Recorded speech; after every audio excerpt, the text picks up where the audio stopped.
సొదొమ గొమొర్రా పట్టణాన్ని దేవుడు నాశనం చేయబోతున్నాడు అన్న వార్త అబ్రహాముకు తెలియగానే అబ్రహాము దేవునితో పెనుగులాడాడు. దేవా, 40 మంది ఉన్న ఒక్క పట్టణాన్ని రక్షిస్తావా అని. తరువాత 30 మంది ఉన్న రక్షిస్తావా, 20 మంది ఉన్న రక్షిస్తావా, 10 మంది ఉన్న రక్షిస్తావా అని దేవునితో పెనుగులాడాడు. యేసయ్య అంటారు, ఒక్కరున్న వారిని బట్టి నేను ఆ పట్టణాన్ని రక్షిస్తాను అని. అబ్రహాము దేవునితో పెనుగులాడడానికి గల కారణం, లోతును గురించిన భారము అబ్రహాము హృదయంలో దేవుడు పెట్టారు. ఆ భారాన్ని బట్టే లోతు యొక్క కుటుంబం కొరకు, లోతు కొరకు అబ్రహాము ఆలోచించారు. కొన్ని సందర్భాల్లో మన హృదయంలో కూడా మన వారిని గురించిన భారం ఉంటుంది. భర్త గురించి, బిడ్డల గురించి, తల్లిదండ్రుల గురించి, స్నేహితుల గురించి, బంధువుల గురించి, వీరు మారితే బాగుండు, వీరి జీవితాలు చక్కబడితే బాగుండు, వారి ప్రవర్తన సరిచేసుకొని వారు జీవిస్తే బాగుండు అని ఎవరి మార్పు కొరకైతే నువ్వు ఎదురు చూస్తున్నావో వారి విషయంలో దేవునితో పెనుగులాడుతున్నామా?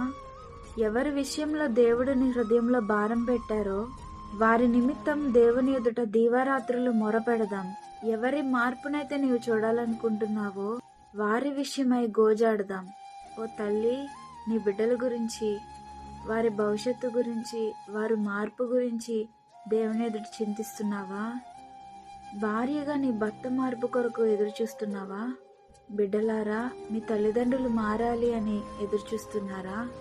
సౌలుని పౌలుగా మార్చిన దేవుడు మీ హృదయంలో ఎవరి విషయంలో అయితే దేవుడు భారాన్ని ఉంచారో వారిని కూడా దేవుడు మార్చబోతున్నారు.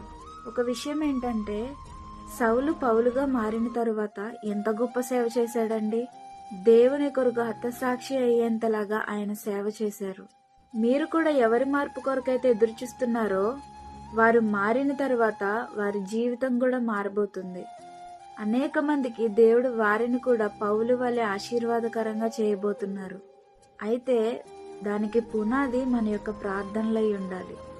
నీ హృదయంలో దేవుడు ఎవరి విషయమైతే భారం ఉంచారో వారికి దేవుడు మేలు చేయబోతున్నారు. విశ్వాసంతో ప్రార్థన చేద్దాం. యాకోబు విసిగిపోకుండా రాత్రంతా దేవునితో పెనుగులాడాడు కదా. కొన్నిసార్లు అడగగానే మన ప్రార్థనకు జవాబు రాకపోతే విసిగిపోయి ఆ యొక్క అంశాన్నే మర్చిపోతాం. కానీ ప్రార్థనలు ఆలకించిన దేవుడు తగిన సమయమందు మన ప్రార్థనకు జవాబు అనుగ్రహిస్తారు. విసుగక ప్రార్థించే విశ్వాసము, మనస్సు మనకు దయచేయమని దేవుని వేడుకుందాం. ఈ వీడియో మీకు నచ్చినట్లయితే please do like, share and subscribe to this channel. Thank you. God bless you.